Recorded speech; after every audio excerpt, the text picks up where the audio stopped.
Hey, welcome back to the next episode of LEGO Harry Potter Years 1 through 4. Last time we dealt with the rogue bludger, got sent to the hospital, made a potion to get us out, well, to get Harry out of the hospital. This time, we're gonna follow Nearly Headless Nick around by that.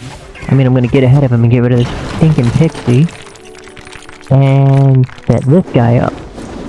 This is now something we still can't use it yet, but we're going to be using it very soon.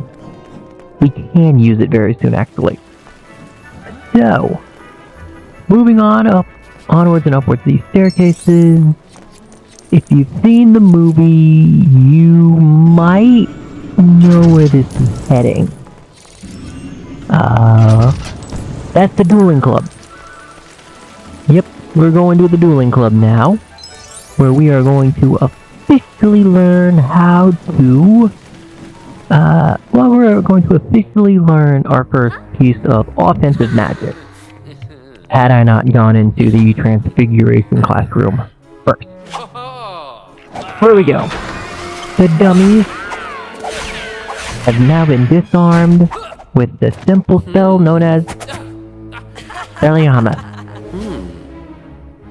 So, we are going to have to disarm 5 dummies, as both Harry and Ron, not Hermione, I don't know why, they just decided not to use her this time.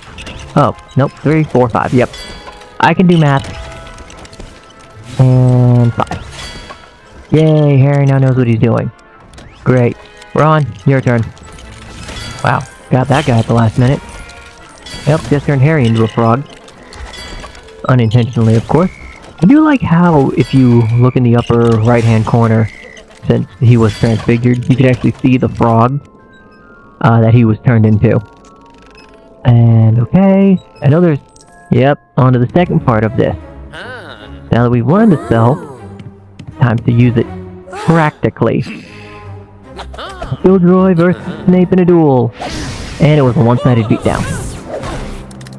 Yeah, sounds about right. Yep, a one-sided beatdown just like it was in the movie, and now it's Harry versus Malfoy. And if you are playing with a second one, it's Ron versus Crabbe Goyle. Welcome to the part of the I messed up and probably should not have done Transfiguration first, because that's the spell I have, so it's going to use this spell the entire time, rather than disarming him. So it's going to turn him into a frog, or a rat, multiple times before it will let me move on. Which is a little frustrating. I kind of wish I would have thought about that, but also at the same time, if you... Yeah, it was bound to happen eventually. If you know it's there and you go into that, you're gonna get it. Now, typically that's one of those, when you're exploring Hogwarts, going into the rooms to get the stuff that you missed, because you couldn't get it, that's when you would discover that and use it. Well, my problem is I knew it was there, so I just slipped right in and learned it. So, yeah, just got a little bit ahead of myself, but it gave me an extra gold brick. The downside is I'm stuck here trying to disarm him, when the problem is I keep turning him into a frog or a rat. But as long as I can get one more clean hit on him, we are... Will you stop? Oh my goodness. Quit dodging. Okay, realign.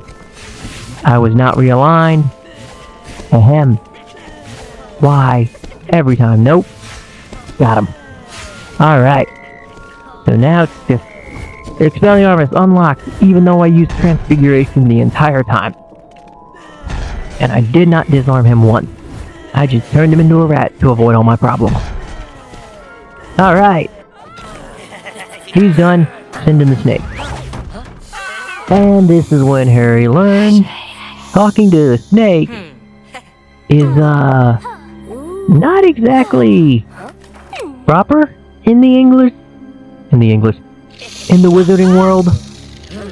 Cause he thinks he just, that. Now, of course, the interesting thing with this is they cut out a whole character from this scene in this game. Who they cut out is a wonderful, hey, parcel tongue. They cut out a Hufflepuff kid whose name is Justin Fletchery. In the book and in an extended scene on the DVD/Blu-ray edition of the movie, there is a scene where, oh, there he is. He's actually right there sitting on the bench as we just walked by. He's a boy, he's in Hufflepuff, and he is Muggle-born, similar to Hermione. Both his parents are non-magic, and all of that jazz. So, while Harry is talking, he befriends him during the dueling club, and then eventually everything that occurs in the dueling club. Snape one-shots Lockhart. Lockhart says, Harry, Weasley, why don't you have at it? Then Snape says, no. Weasley's gonna cause more harm than good. So, why don't we just put Malfoy? You know, someone from my house. They do the disarming, they spar, disarming each other. And eventually, that's when the snake comes out. Harry starts speaking Parcel Tongue. And Justin freaks out a little bit.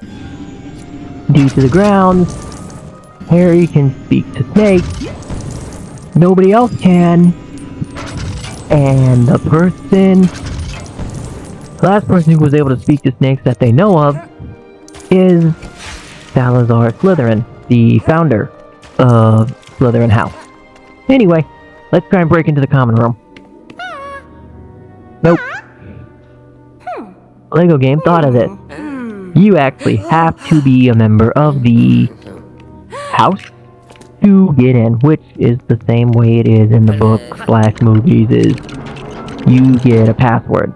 Typically it's the head boy and the prefect, they all get their passwords, and they give it to all the other students. And that's it. Well, we can't get in there, and if we try, it's just gonna cast us away. So we gotta come up with a way to get in to the Slytherin common room to interrogate Malfoy. And by that, just take a look at his staff, because we can't interrogate anybody in this game because we can't talk. I love the fact you can't talk in Lego games.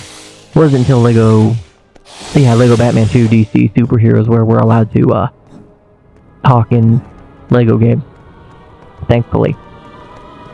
Well, really, it just gave them the excuse to just create more original plots and such. Or when they use the movies, they can just use the voice clips from the movie to make the game for the people who haven't seen the movies. Anyway, Hermione abandoned us.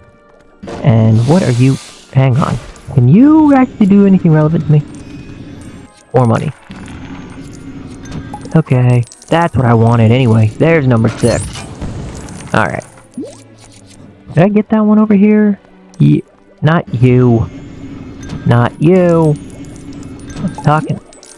Actually, maybe I did, because it's actually... Yeah, it's about brighter, so it is. Alright. Let's break into the potions classroom and steal some stuff. And by that, Hermione means she found this potion in a book. That way, the user can then transform into someone. So now we have to find these 3 ingredients. Apple, cherry, and a hairpiece. Hey, what do you know? It's a guy who looks suspiciously like the dude I was talking about earlier. Come on, yoink. There it is. Thank you. Yeah, that's Justin. That's their excuse for writing him off. In actuality, he got petrified, looking at seeing the snake through nearly headless neck. Oh. Alright. Hey! One of these darn pixies. Yeah, get used to seeing them. They're everywhere in this game. And they're just as annoying. Alright. Now I just need the cherries. Which I know they're in here somewhere. Of course they're in this room. They have to be in this room. Alright, what else is that? Ooh, right. Little bonus thing. There's 5 of these bottles all over the place, so gonna try and get those. Easy money, easy gold brick, and all for getting this junk over with. Because the more I do now, the less I have to do later when I come in to try and get every little thing that's in this darn castle. There's a bit. There's quite a bit they hide in this castle. There's number 3.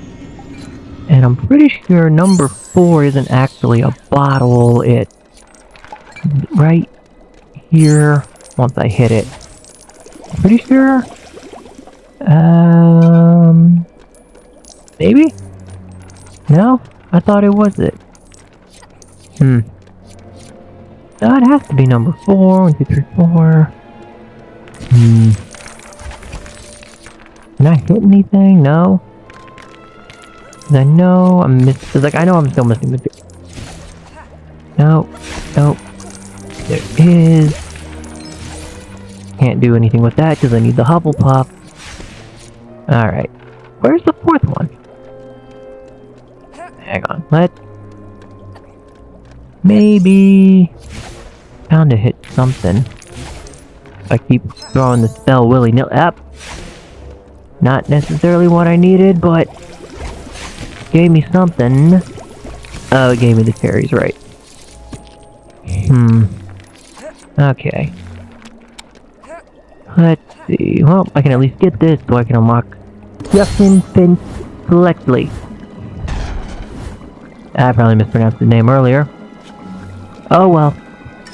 C'est la vie. Alright. Now I can change into only him. I can only flip to this kid. Yep. He's the only character you get for free in this game, by the way. Outside of the original 3. Okay, here's number 4. Or is that number 5? And I'm going crazy. Let's see. Oop. Pop. Nope. Well, it did pop, but... Oh yeah, that was number 5. Alright, so I guess... Ah well. Okie dokie, let's wave him along so we can unlock the Polyjuice Potion. All the cauldrons you see throughout the castle is a Polyjuice Potion. Even the one I did like in year 1. On the way to the Quidditch pit. That is considered, it's now a Polyjuice Potion cauldron. All of them are now for the Polyjuice Potion. So, that being said, I'm gonna go ahead and cut this episode off here. And I will catch you all next time when we continue this and play through the next level. See you then.